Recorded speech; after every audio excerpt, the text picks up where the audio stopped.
Okay, in this session we are going to see AngularJS scope.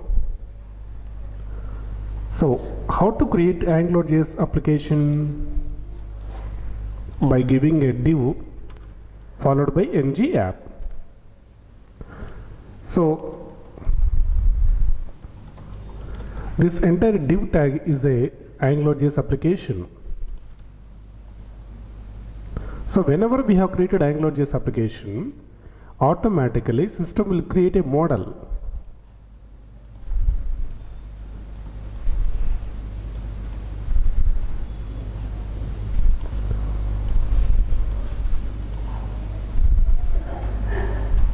So this is what we call it as root scope. Root scope is a model, so which will be connected to the every ng app, and inside the ng app we can use div ng controller. Div ng controller. So we can use ng controller any number of times. For example, we have used it 2 times. So for every presence of ng controller, it will create a sub view, which means that sub scope.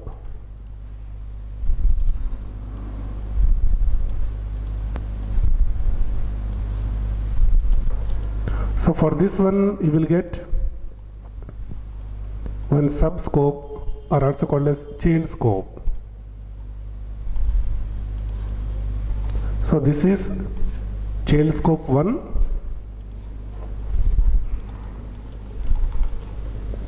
and this is what you call it as child scope 2.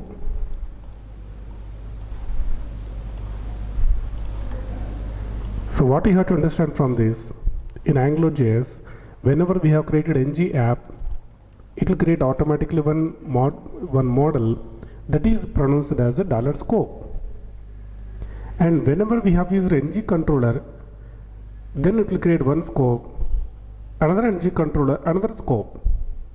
So these child scopes are called as $scope. Child scopes also called as $scope. So as of now, how many root scopes we have? 1 root scope and 2 child scopes.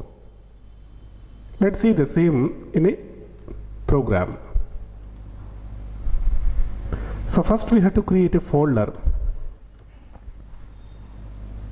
See, in C drive, I have created a folder called AngularJS. In this particular folder, I am saving the program. What is the program name? Scope.html. So click on save. So as usual, we have to type the syntax of the HTML program. That is HTML header body.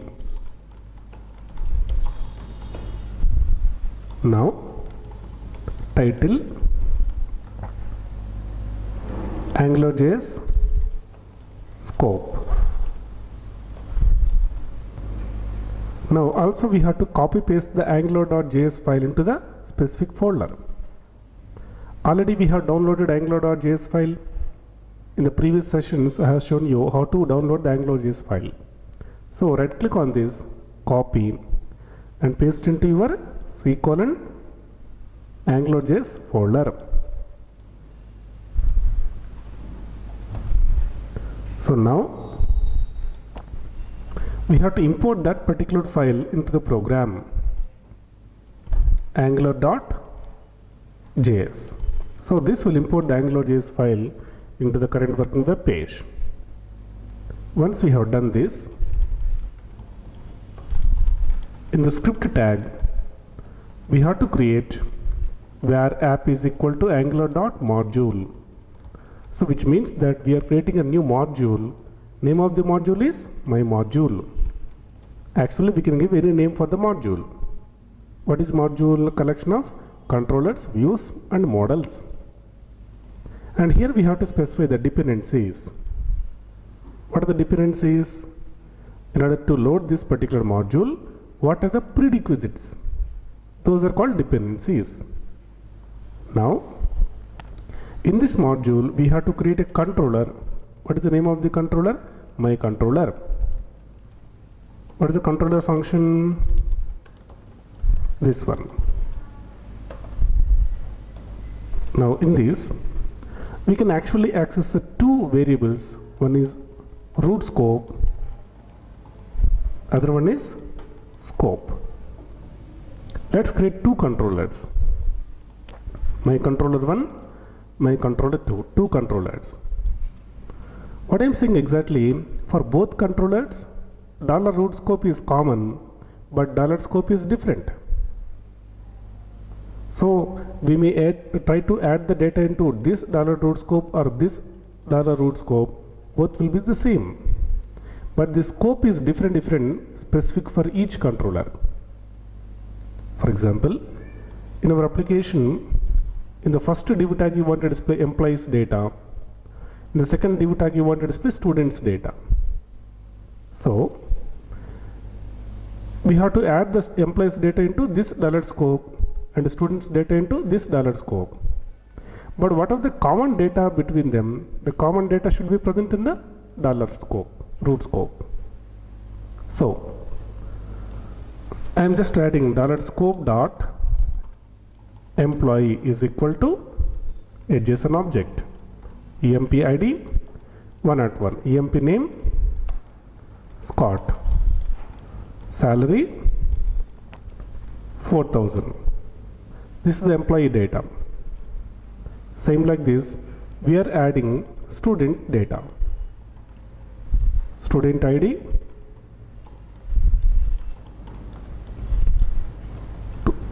student id 201, student name Alin, marks is 70. So this $scope is different, this $scope is different. In the first $scope we have added employee, in the second $scope we have added student, but the $root scope is common for both situations. So we may add the data into this $root scope or this $root scope, both will be combined. For example, here $root scope dot message 1 equal to this is message 1. Here $root scope dot message 2 equal to this is message 2. So both messages will be stored in the single root scope only. So what I mean to say, for the entire ng app only one root scope will be available, but child scope may be many. So whenever we have used ng controller, it will create a child scope. Whenever we have used ng app, it will create a root scope. Root scope represents common data that belongs to all the controllers. So come to the view, div ng app is equal to my module. So with this only root scope has been created, and inside that we are using div ng controller equal to controller 1.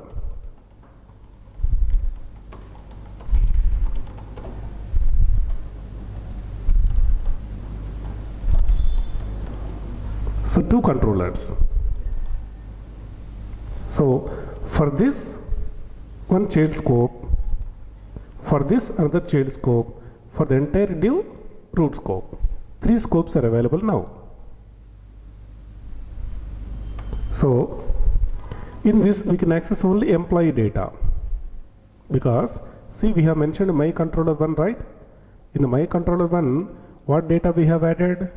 Only employee data. That's why only employee data is accessible in the first view. So we are displaying emp id employee dot emp id, employee name, salary,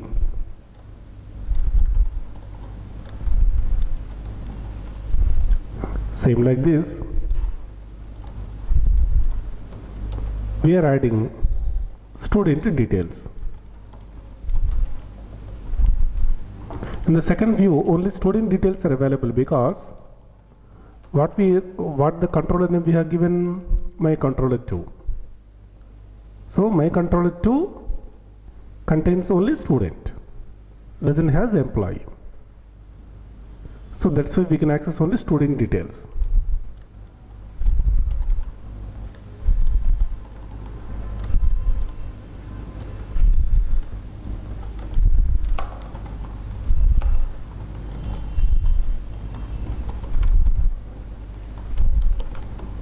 Okay. So how about the common data? Common data, that is message 1 and message 2, is accessible everywhere in the entire NG app. Top to bottom, everywhere we can access the root scope, either inside the subscope or outside also. For example, here we can access the message 1, also message 2.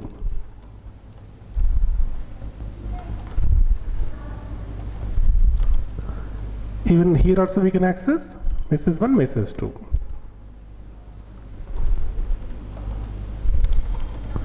Here also we can access message 1, message 2. Here also we can access message 1, message 2. Here also we can access everywhere. In the entire NG app we can use message 1, message 2 because message 1, message 2 are present in the $root scope. And we have used $root scope 2 times. In the controller 1, 1 time. In the controller 2, second time. It doesn't mean that 2 root scopes are there, single root scope, but we are accessing 2 times. But $scope is different. $scope is separate for each controller. So, finally,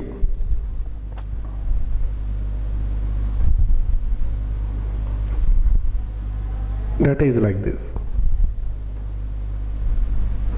So check this, we have accessed the message 1, message 2, employee details, again message 1, message 2, one horizontal ruler, again message 1, message 2, student details, message 1, message 2, again message 1, message 2. This is a process. Now we will understand another concept, that is dependency injection. Another important concept in AngularJS is dependency injection.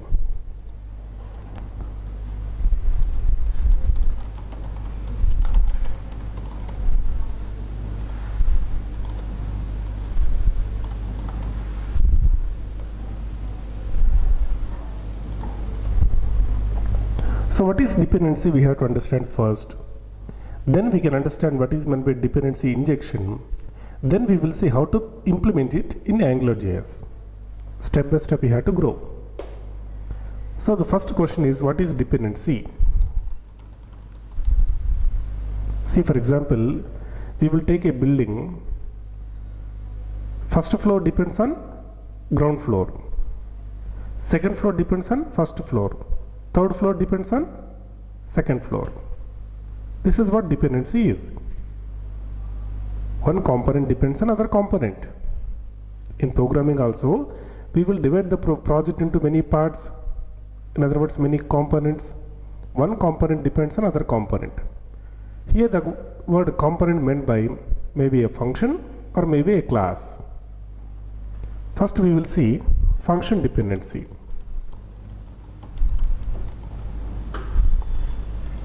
For example, we have function 1, we have another function 2. If so, assume we are calling the function 1 in function 2.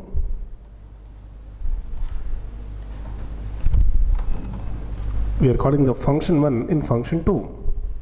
So, which should be first created? Function 1 should be created first. Then only we can call it in the function 2, right? Assume I am creating function, you are creating function 2. But I did not create my function 1, but you wanted to call my function. How it is possible? Not possible, right?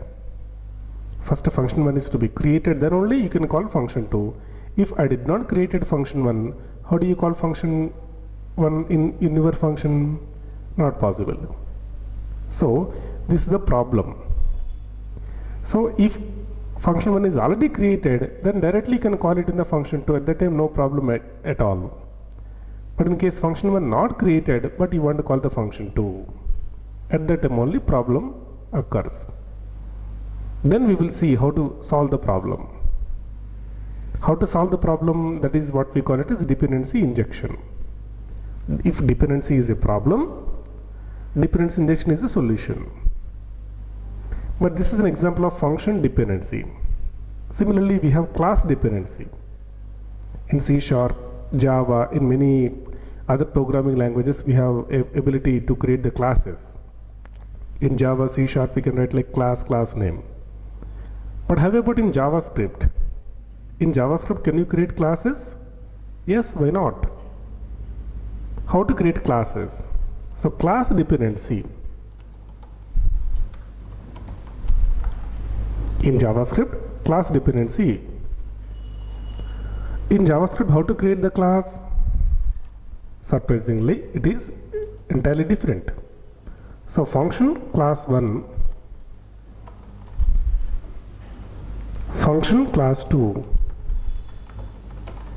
Assume I am creating an object of the class 1 in class 2. Class 1 space C is equal to, where space C is equal to new class 1. What is the meaning? We are creating an object of the class 1 in class 2. So here also dependency occurs, right? First class 1 has to be created, then only class 2 can be created.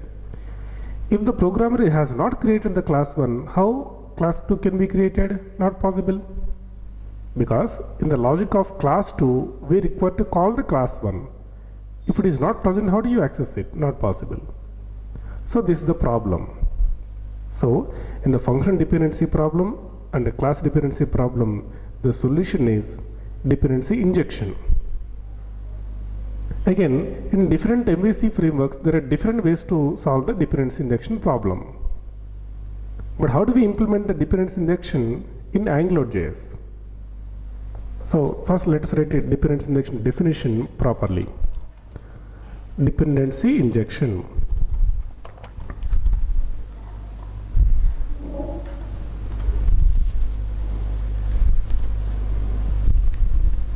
So this is a design pattern, means programming approach, which lets you to create a dependent component without having the base component. For example, in the class dependency example, class 1 is a base component, class 2 is a dependent component. Class 1 is a base component because this is a base. Based on class 1 only, class 2 is being created, right? That's why class 1 is a base. Class 2 is a dependent upon class 1. That's why this is dependent component. So dependency injection lets you to create a dependent component without having the base component. Okay, means in the building example, it lets you to create third floor without second floor. So in the real world it is not possible, but in the programming it is possible through dependency injection concept. So we have understood the theoretical part of the dependency injection. We have understood what is dependency injection. Next we will see how do we solve this particular problem in AngularJS particularly. So in AngularJS there is a dependency. See, $root scope, these two are the predefined AngularJS services. So first the AngularJS has to load them from the library, then only it has to start executing our controller, right? Assume in case AngularJS don't know what is $root scope or $scope, but it is trying to execute our controller. It is not possible, right? Without loading $root scope and $scope, loading our controller is impossible. So we have to tell the order of loading to Angular.js. Hey Angular.js, first load the $scope and $root scope, then only start executing our controller. So $scope and $root scope already predefined in Angular.js file. So then it will go and get that Angular.js file and look into that. There definitely the definition of $root scope and $scope is available. Then we can, then it will load it, then it will execute the controller. So in this way we are telling the sequence of loading the components. Control is a component here, $root scope is a component, scope also one component. So how do we specify the way? So assume instead of using inline functions, we are using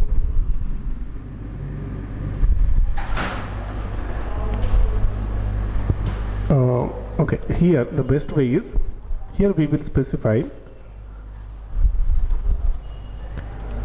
array brackets open, array brackets close here. Check where it is opening and closing. Now here we are giving $root scope comma $scope comma, as a third argument you are giving the function. So what happens exactly here is, first it will load the $root scope from the library, then it will load the $scope from the library. Okay, first it will load the $root scope from the library, then it will load the $scope from the library, then only it will start executing the function. So this function will be kept on hold until the $root scope and scope are loaded. So this concept is called as dependency injection. Similarly, here also we can follow the same approach, that is array bracket open, close, and then first we have $root scope, then $scope, like this. Okay, so here we mentioned the $root scope and $scope. What is the meaning? First $root scope will be loaded into memory, then $scope will be loaded into memory, then our function will be executed. Clear? So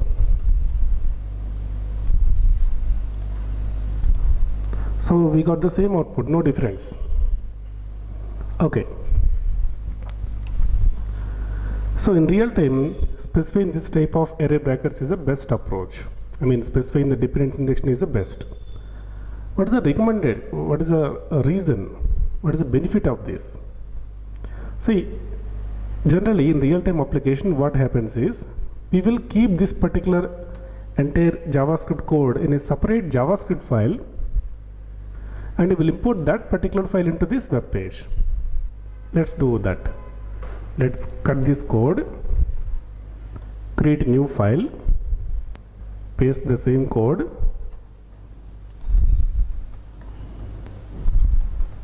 now let's save the file name javascript.js.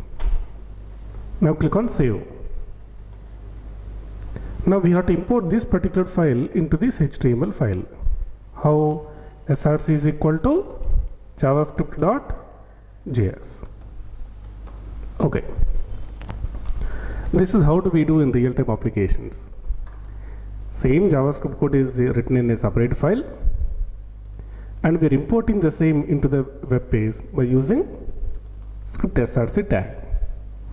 And of course HTML file, JavaScript file, both are present in the same folder. HTML file, JavaScript file, both are present in the same folder. It should be. Okay. Now also same approach, same output. Okay, no difference. So what is the benefit of creating a separate file? Reusability. In another web page also we can import the same JavaScript file, right? That is the advantage. At the same time, another advantage is we can easily edit the code of JavaScript separately and HTML code separately. However, in real-time applications, before uploading the project into server, we will minify the code. There are some third-party softwares to minify the JavaScript code. If minified, what happens is all the comments will be removed, all the spaces will be removed, all the line breaks will be removed. All the code will be written in a single line, without spaces, without comments, without line breaks. And one more thing additionally happens, that is shorten the variable names. What is meant by shorten the variable names? For example, there is a variable called student name. This is actual variable name normally. But after minification, it will be converted into single character, that is S or A, some short name. This is what happens. Okay. So now, if this same file is converted into minified format, then what happens is, for example, this is renamed as just R. Assume that we have used a third-party software to convert this JavaScript code into minified format. Then what happens? $root scope will be renamed as R. So in all the places it will be changed automatically. But as you are using dependency injection concept, the advantage is still it knows that R means $root scope, because first argument will be matching. This first argument will be automatically matching. That is reason still the system knows that what is R. R means $root scope, it knows. If you don't follow the dependency injection, system cannot identify what is R. That's why the program will not work. That is reason in real time it is recommended to use dependency injection compulsorily.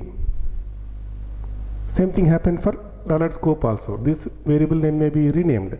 Suppose yes. Here also yes. But still it works perfectly because already we have mentioned what? $scope. So refresh the program. Same output we got without loss of data. That is the reason dependency injection is the recommended concept in real-time applications. Okay. So now we have understood the AngularJS scopes and AngularJS dependency injection. So in the next sessions we will continue some advanced topics.